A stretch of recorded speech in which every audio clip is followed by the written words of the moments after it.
अक्षय तृतीया. अक्षय म्हणजे जिचा कधीही क्षय होत नाही व जी कधीही संपत नाही.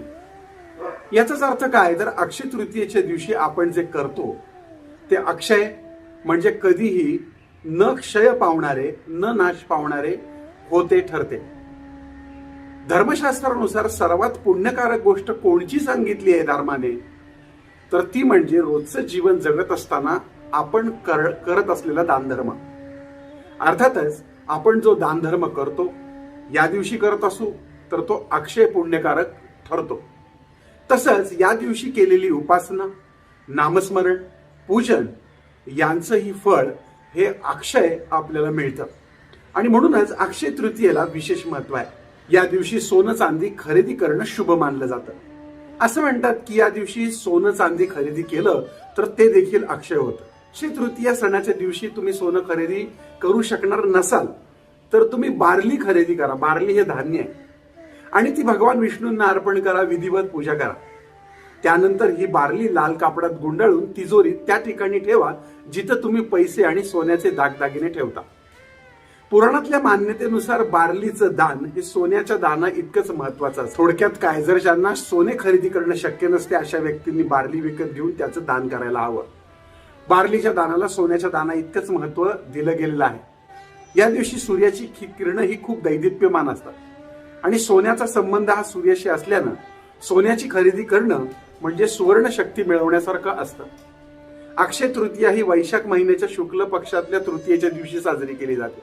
अक्षय तृतीयेबद्दल खूप साऱ्या गोष्टी आहेत, जसं की सतयुग, त्रेतायुग आणि द्वापरयुग ज्या दिवसापासून सुरू झालंय ते दिवस म्हणजे अक्षय तृतीयेचा होता. अशा प्रकारे हा दिवस धार्मिक दृष्टीने सुद्धा पवित्र आणि पुण्य फलदायी मानला जातो.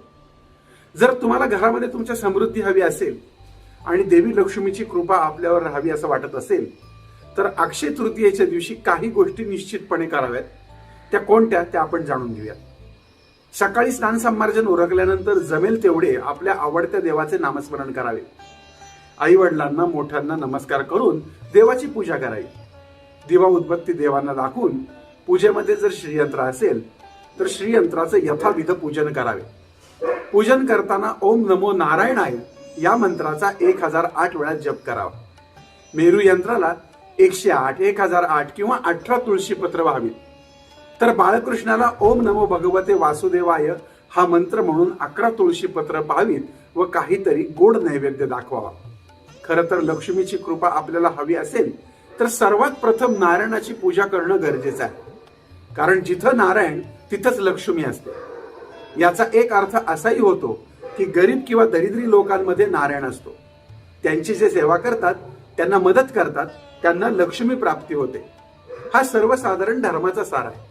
अक्षय तृतीयेच्या दिवशी पितरांचे आशीर्वाद खूप महत्वाचे मानले गेले आहेत. किंबहुना ही पितरांची तृतीया मानली गेली आहे. जे तृतीयेच्या दिवशी पूर्वजांच्या नावाने पिंडदान करायला सांगितलंय. याद्वारे त्यांचे आशीर्वाद प्राप्त होतात. जर तुमच्या घरामध्ये पितृदोष असेल तर पिंडदाना व्यतिरिक्त पितरांच्या मुक्तीसाठी गीतेच्या 7व्या अध्यायाचं पठण करायला सांगितलंय आणि पितरांना मुक्त करण्यासाठी भगवान नारायणकडे प्रार्थना करायला सांगितले. अक्षय तृतीयेच्या दिवशी काही विशेष दान शास्त्राने सांगितले. सगळ्यात महत्वपूर्ण दान म्हणजे पाण्याने भरलेला माठ, साखर, गुळ, कपडे, सरबत, तांदूळ, सोने आणि चांदी यांचं दान तुम्ही करू शकता. याच पद्धतीने आपण केलेलं अक्षय नामस्मरण हे अक्षय ठरो, आपलं पुण्य हे अक्षय ठरो या कामनेसह मी आनंद पिंपळकर या ठिकाणी थांबतो. पण तत्पूर्वी लक्षात ठेवा, आनंद पिंपळकरचा आनंदी वास्तू हे फेसबुक पेज आणि याच नावाचं युट्यूब चॅनल तुम्ही लाईक, सबस्क्राईब करून बेल आयकॉनला क्लिक करायला विसरू नका. कारण बेल आयकॉनला क्लिक केलं तर तुम्हाला माझ्या पोस्टच्या नोटिफिकेशन्स मिळतील. पुन्हा भेटूयात पुढच्या भागात. तोपर्यंत तुमच्या आनंद पिंपळकरचा तुम्हाला जय साईराम.